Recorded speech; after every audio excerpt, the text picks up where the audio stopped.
नमस्कार दोस्तों, Avon classes के यूट्यूब चैनल में आप सभी का स्वागत है। मैं अंशुमान सिंह लाया हूँ आज आपके सामने एक नया लेक्चर, जिसमें आज हम बात करेंगे 1857 की क्रांति की। फ्रेंड्स, हम इसका पार्ट फर्स्ट पहले पढ़ चुके हैं। जिस किसी ने भी वो नहीं देखा है उसे ज़रूर देखिए। आज हम बात करेंगे पार्ट सेकंड पर। आज हम बची हुई छावनियों के बारे में विश्लेषण करेंगे तथा जानेंगे अमरचंद भाटिया कौन थे, त्यातर टोपे कैसे राजस्थान आए थे। ये सभी आज हम चर्चाएं करेंगे। तो फ्रेंड्स, हमारे चैनल को सब्सक्राइब कीजिए ताकि आपको न्यू न्यू वीडियो मिलती रहे। दोस्तों, ये जो टॉपिक है आधुनिक राजस्थान के इतिहास का एक महत्वपूर्ण टॉपिक है, जिसमें से एग्ज़ाम्स में क्वेश्चंस आते हैं।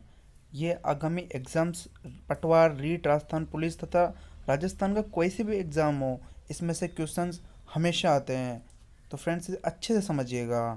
आइए हम शुरू करते हैं आज।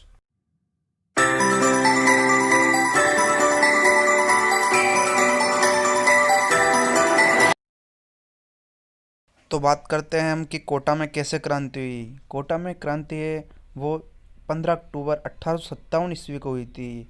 कोटा में वकील थे जयदयाल, वो रिसालेदार थे मेहरबा खां, इनके नेतृत्व में क्रांति हुई थी। कोटा का जो पॉलिटिकल एजेंट था उस टाइम पे वो था बर्टन। फ्रेंड्स, यहाँ बर्टन तथा उसके दोनों बेटों की हत्या कर दी गई थी। यहाँ पर जन विद्रोह ने रूप ले लिया था।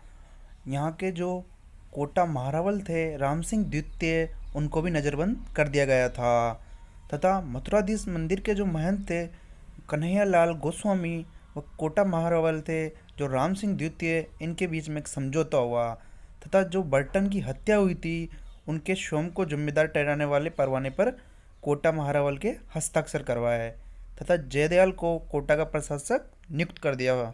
फिर करौली का एक शासक था मदन पाल, उसने अपनी सेना भेजी तथा कोटा महारावल राम सिंह द्वितीय को मुक्त करवाता है। इसके काफ़ी दिनों बाद जनरल रॉबर्ट्स आता है तथा कोटा को क्रांतिकारियों से मुक्त करवाता है। अंग्रेजों ने बर्टन की हत्या के लिए कोटा महारावल को निरपराध किंतु उत्तरदायी तो घोषित कर दिया था। इसके बाद में जो कोटा महारावल थे उनकी जो सलामी है तोपों की वो 15 से घटाकर 11 कर दी गई थी तथा जो मदन पाल थे उनकी 15 से 17 कर दी गई थी। वहीं बात कर ली जाए टोंक में क्रांति की।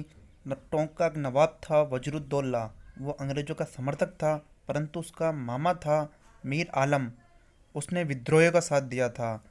नीमच छावनी के सैनिकों का निभाड़ा में स्वागत किया गया तथा विद्रोह का पीछा कर रहे थे कर्नल जैक्सन, इसकी सेना का ताराचंद पटेल ने सामना किया था।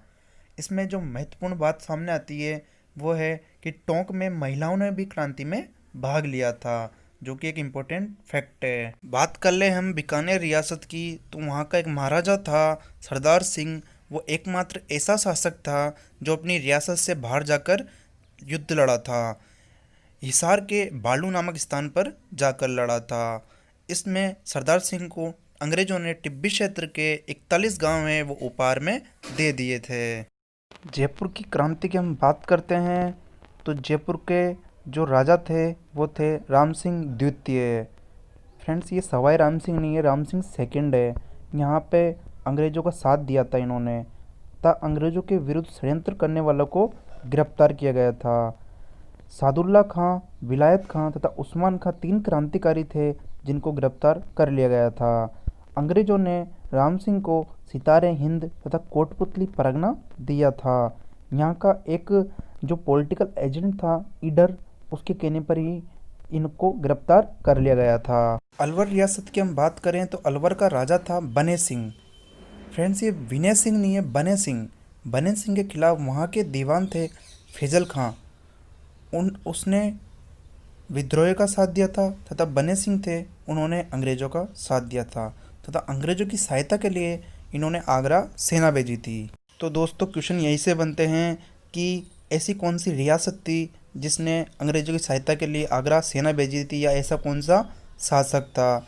तो फ्रेंड्स, इसे अच्छे से समझते रहिएगा, क्वेश्चन यहीं से ही बनते हैं। आगे हम बात करते हैं धौलपुर। धौलपुर का राजा था भगवंत सिंह। इसने विद्रोह से मुक्त कराने के लिए अपने यहाँ पटियाला से सेना बुलाई थी। यहाँ पर जो क्रांति है वो राव रामचंद्र तथा हीरालाल के नेतृत्व में हुई थी। बात की जाए भरतपुर की, तो भरतपुर का राजा था जसवंत सिंह। इसने पॉलिटिकल एजेंट था यहाँ का मॉरिशस, उसको भरतपुर छोड़ने का सुझाव दिया था। यहाँ पर क्रांति गुर्जर तथा मेव जनता के द्वारा की गई थी। अमरचंद भाटिया, बीकानेर के अमरचंद भाटिया थे, वो 1857 की क्रांति के पहले ऐसे शहीद थे जिन्हें फांसी दी गई थी।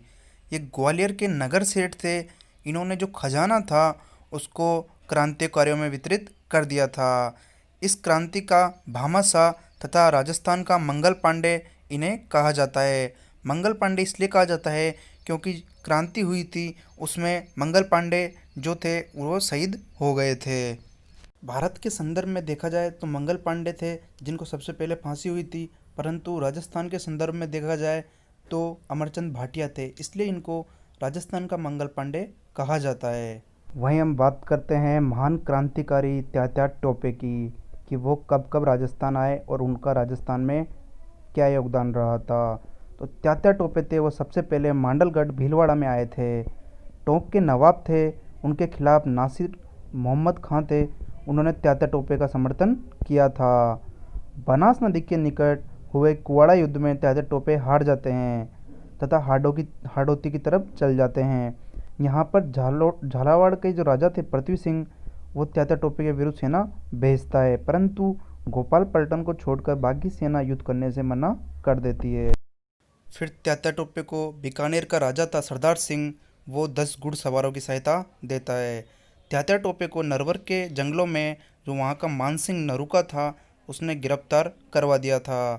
अंग्रेजों ने तात्या टोपे को फांसी दे दी तथा सीकर का एक सामंत था उसको तात्या टोपे को शरण देने के आरोप में फांसी दे दी। सीकर में तात्या टोपे की छतरी बनी हुई है। तात्या टोपे सभी रियासतों में गए परंतु जैसलमेर रियासत में नहीं जा पाए। कुछ इंपॉर्टेंट पॉइंट की हम बात करते हैं तो बूंदी रियासत के जो कवि थे सूर्यमल मिश्रण तथा बांकीदास ने अंग्रेजों का साथ देने वाले राजाओं की निंदा की थी तथा सुगाली माता थी, उनको क्रांति की देवी कहा जाता है। जो क्रांति का जो प्रतीक था वो था चपाती तथा कमल का फूल। आशा करता हूँ दोस्तों आपको ये हमारा लेक्चर है वो पसंद आया होगा। तो फ्रेंड्स हमारी वीडियो को लाइक करो, चैनल को सब्सक्राइब करो तथा अपने दोस्तों में शेयर करना ना भूलें। Thank you for listening.